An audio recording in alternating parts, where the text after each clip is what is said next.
anak-anak Miss usia 9 sampai 11 tahun. Apa kabarnya hari ini? Miss percaya semua kita dalam keadaan sehat dan diberkati oleh Tuhan. Hari ini kita masuk dalam daring PPA kita di hari yang kedua, yaitu Kurnas, Kurikulum Nasional.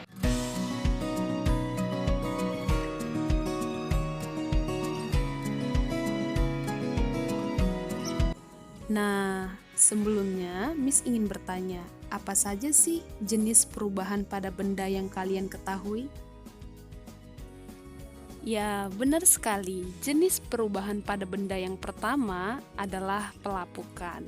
Pelapukan sering terjadi pada kayu, dan biasanya benda-benda yang sudah mengalami kelapukan, misalnya seperti kursi dan meja, akan langsung dibuang karena tidak bisa digunakan lagi. Jenis perubahan benda yang kedua adalah perkaratan. Perkaratan sering terjadi pada besi. Uap air yang meresap ke dalam pori-pori besi membuat besi yang keras lama-kelamaan menjadi berkarat. Perubahan benda yang ketiga adalah pembusukan. Pembusukan sering terjadi pada makanan. Makanan yang dibiarkan dalam keadaan lembab setelah beberapa hari akan berubah. Akan muncul lapisan berbulu kehitaman, dan lapisan ini dinamakan dengan jamur. Dalam Matius 25 ayat 21 sampai 23, prinsip kita adalah bertanggung jawab. Kita harus bertanggung jawab mulai dari hal-hal yang kecil hingga hal-hal yang besar, dan dengan bertanggung jawab itu artinya kita hidup dengan membahagiakan hati Tuhan. Perawatan merupakan bentuk tanggung jawab dalam perkara kecil.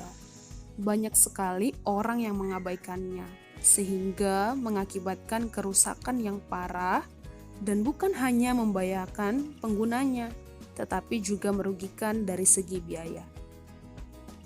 Beberapa upaya perawatan yang bisa dilakukan adalah: yang pertama, pengelola bangunan perlu melakukan perawatan, misalnya dalam mengatasi tembok yang merembes, yaitu dengan cara dicari asal air, kemudian dicat aquaproof, dikapur, dan dicat ulang. Kegunaannya adalah agar bangunan lebih tahan lama, tidak merusak dinding lain, tetap indah, ruangan lebih kering, sehingga tidak menyebabkan penyakit dari virus ataupun jamur. Yang kedua adalah melakukan perawatan kursi atau meja dari kayu dengan cara dibersihkan, diamplas jika ada kotoran atau bercak yang sukar dihilangkan, diusahakan selalu kering, disemprot anti rayap, divernis, dan dijemur. Kegunaannya agar lebih awet, bebas rayap dan kutu busuk, serta furnitur ataupun perabot rumah kita menjadi indah. Ingat satu hal, bahwa kerusakan dan pengeroposan bagian-bagian gedung dan perlengkapannya bisa mengakibatkan penggantian total yang nilainya bisa sangat besar bila dibandingkan dengan perawatan sedikit demi sedikit, sesuai dengan peribahasa bahwa mencegah lebih baik daripada mengobati. Nah, sekarang kita akan masuk dalam proyek perawatan PPA. Terlebih dahulu, kita harus memperhatikan wilayah sekitar PPA kita yang perlu dirawat. Kemudian kita harus merumuskan tips perawatan PPA. Dan yang ketiga, kita harus mulai bertindak, yaitu kita membuat poster untuk menjaga taman yang ada di PPA kita.